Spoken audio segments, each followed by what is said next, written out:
Welcome to At Home with Galavante, where we bring the world home to you through food, wine, and design. And although we travel all around the world and I get to meet some incredible culinary talents, I did not have to go very far to meet Kelly Janke of Kelly Janke Food. Kelly, welcome. Hi, thank you. Thanks, Christine, for having me.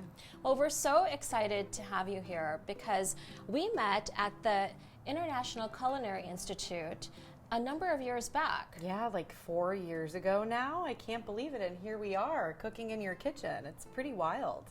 It is pretty wild because we met at this incredible event where there were some chefs like Carrie Heffernan, there was Danielle Ballud, and you came up to me in the kitchen when we were filming with our crew.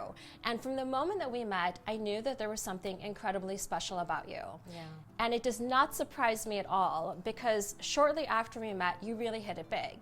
I reached exactly where I wanted to. I got an internship at the Chew just after moving here from Minnesota, so I'm so thankful for that.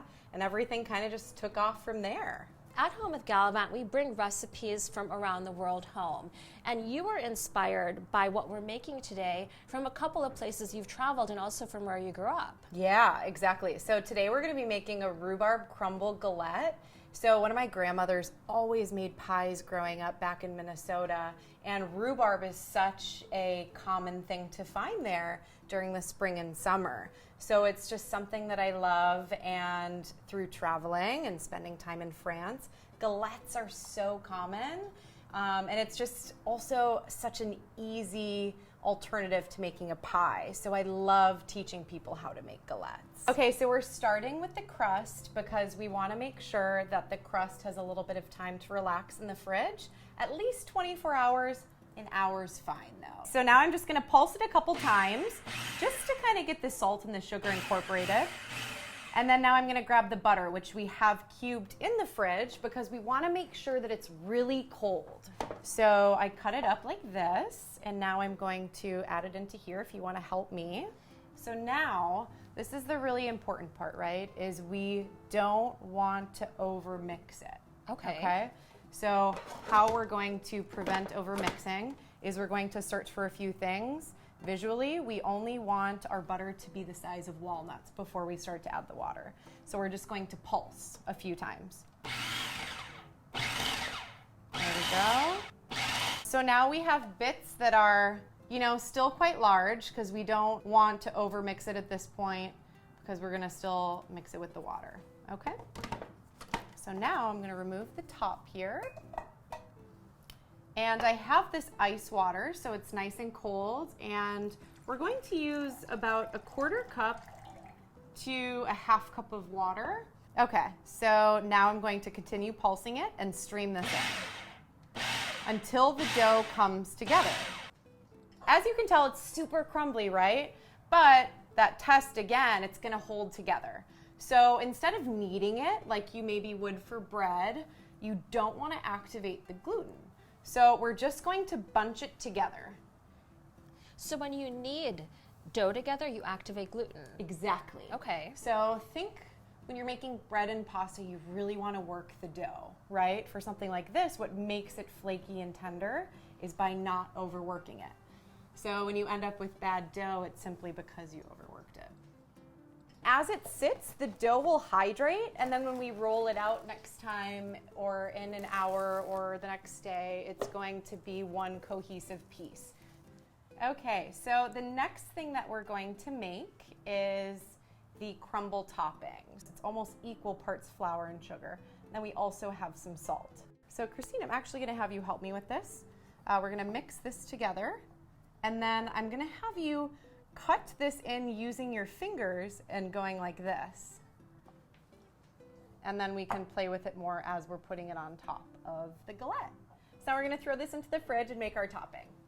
So we have a little bit of flour. Now this is one tip that my grandma always taught me, is that you use flour in the pie filling. You don't use cornstarch because cornstarch would make it cloudy visually. Oh, that makes a lot of sense. I never thought of that. But you'll find a lot of chefs will use the cornstarch, and that's totally fine, and sometimes I'll do it, but definitely the flour is the way to go. Well, Kelly, they had a nickname for you at the Chew. Yes, the donut queen. So if the donut queen is going to tell you to use flour, I would suggest highly that you use the flour. Well, I heard from your colleagues at the Chew that whenever you made donuts for the green room, people would literally be waiting for you to take them off the tray. It's true, yeah. I don't want to toot my own horn, but people loved it. And they would also refer to it as Kelly's crack. And I would share the recipe, but it's kind of a secret. I kind of have to keep that one tucked away. Well, I think you should keep that one tucked away until you open up your own donut shop one day. You never know. I never count anything out. Okay, so now we're going to add a little bit of salt, right? So this is probably about a half teaspoon. Again, we just want it to bring out all of the flavors. We don't want it to taste salty.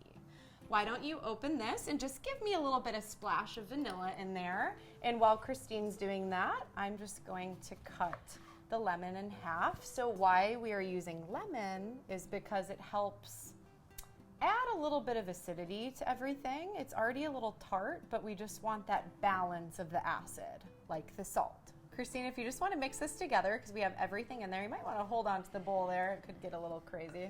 This is about 4 cups. You could go up to about 6 cups for a galette like this, but 4 cups is just great. And again, use whatever you have on hand or whatever's in season. Definitely. Wow, this soaked it up. Like with the small amount of lemon juice, it's like literally soaked it all up into the rhubarb. I know. Okay, so that looks lovely. So now is the fun part. We get to assemble the galette, throw it in the oven. We don't cook this? No. Wow. Everything's going to happen in the oven. So this is really important that before we build this, that we have everything ready. Okay, so we have our pie dough that's been chilling for 24 hours. So this is really important. We're going to use a generous amount of flour. This is where it can get a little messy again, right? Now, I think also rolling out pie dough is a little bit intimidating for people. But my best advice is you have to just do your best to put even pressure, and then you turn it a little bit. Even pressure, turn it. Even pressure, turn it. Even pressure, turn it. Now, if you feel like it's sticking at all, move that around. Make sure that it's all floured up. Do you want to give it a shot? This is the part where it's usually an epic fail with me. Okay, so. Yep, even pressure. Even pressure. Yep. And then this is also another tip, is you never go all the way to the end. Oh, okay. You stop maybe a ½ inch from it. Okay. Yep, so then I would say now give it a little turn. Yep. Okay. Yeah, either counterclockwise or clockwise, as long as you're doing the same way every turn, it will work. So right now I'm just it's cracking a little bit on the corners. So I'm just using my other hand and I'm just pushing it in. So Kelly, all those times that you were at the Chew, and normally they had some really incredible guests. Mm-hmm. Was there anyone who you were starstruck by or anyone who you could say was your favorite? Yeah, a couple favorites. Dolly Parton. I mean, hello, Dolly. Gosh. Like, who does not love her? And to see her in real life and to be able to have the opportunity to make the food that goes in her green room, I mean, that's just insane, right? Like, I never thought in a million years that I would be cooking food that these people would be eating, right? Well, especially your first job out of school. Yeah, no, exactly. So what did you make, Dolly? I probably made her donuts. That's probably the best guess. I honestly don't remember the exact thing, but I mean, if I was trying to extra impress anyone, there was definitely donuts in my green room. But sometimes you would have dietary restrictions that you had to deal with. And I remember not naming anyone, but some people would have like a page-long dietary restriction, that like you had to make something from almost nothing, Well, if there's anyone who could do that, that would be you. Yeah, I love the challenge of that, though. How I'm going to transfer this to my parchment-lined paper here. Just a quick little fold, over and over, okay? So I probably rolled it out to about 1 foot in diameter. Now we have our filling. Christina, if you just want to carefully pour it into the center there. And do you want this little juice that's in there? Yeah, okay. Definitely. I just wanted to make sure. Yes. And then working quickly. Oh my God, that looks incredible. I know, right? She's folding it over. Yeah, so we're folding it over like that. Okay. So now, before we do the crumble on top, I'm going to have you egg wash. So this is just an egg yolk mixed with a little water. So kind of just paint it gently on the outside. And then we're going to sprinkle on some sugar. And what does the egg do for the dough? So the egg is just going to make it glisten and shine. So an egg wash is really common in a lot of different baked goods. And we exclusively use the egg yolk because the egg yolk will make it darker and richer. So now if you want to help me do this, you're just going to make it rain on the side of the crust. And I'm going to grab the crumble out of the fridge. Oh my God, I forgot about the crumble. Oh yeah, can't forget about that crumble. Okay, so and how I mentioned before that we want some large chunks and some small bits. Bada bing, bada boom. Okay, we're gonna throw it in the oven. And on the bottom rack. A tip that I had learned from another baker recently is to get a really beautiful crust on the bottom. You can always put it on the base of your oven for like half the amount of time. And it kind of acts as like a pizza stone. Okay. Which is interesting. So that I never thought of that. the heat is intensified on the bottom of the oven, right? Oh my gosh, all of these tricks. That's why you always have to be so open, even though, like, yes, I know I'm a good baker, but there's always something to learn from someone. It's so beautiful. Oh, it has like such good color. I'm so happy with how it turned out. And I know that this looks a little scary right there because it looks burnt, but that's not in the galette. It's totally fine. Okay, so now we have to let this, maybe sit for at least 10 to 15 minutes. Even longer would be ideal, but we want to taste it, right? Absolutely. Okay, so in the meantime, we're going to be making some almond whipped cream. First, we have a large bowl here and a good whisk, and we're going to whisk it together by hand, which is kind of annoying. A ton of work. Yeah. But the outcome of it. Exactly.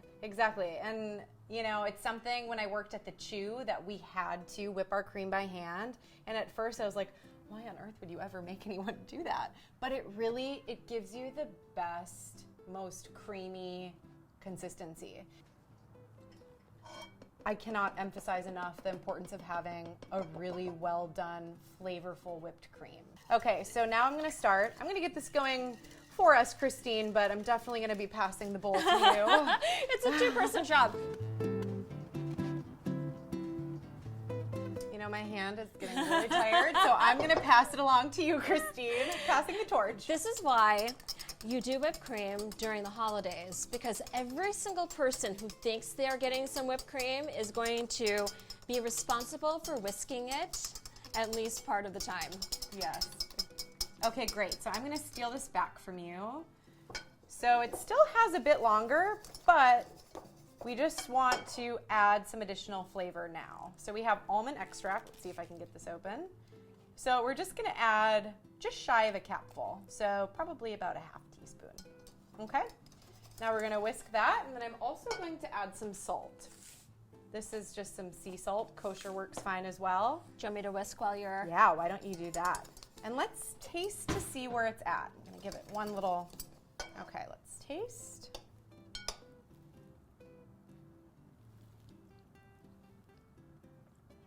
Oh, that almond. It has so much flavor. Okay, so look at this, Christine. It's nice and thick, so we're gonna stop here. We don't wanna whisk it anymore. And we're just going to dollop it in here. I never really eat crust, but Kelly, this crust looks so good. See, and that's the thing. You have to enjoy the crust. It's just the best galette I've ever had in my life. It's very delicious. You are absolutely one of the greatest chefs and for sure the most incredible baker. Thank you. Thank you so much. Well, recipes are going to be on galavante.com as well as kellyjankefood.com. Yes, that's my website, and you can find out more information about what I do on there. Thank you so much for joining us, Kelly. Thank we you, had Christine. the best time with you. Yes, in so the much kitchen. fun. I can't wait until next time. And the next time will be somewhere else in the world. But thank you so much for joining us today. Eat with us, drink with us, travel with us.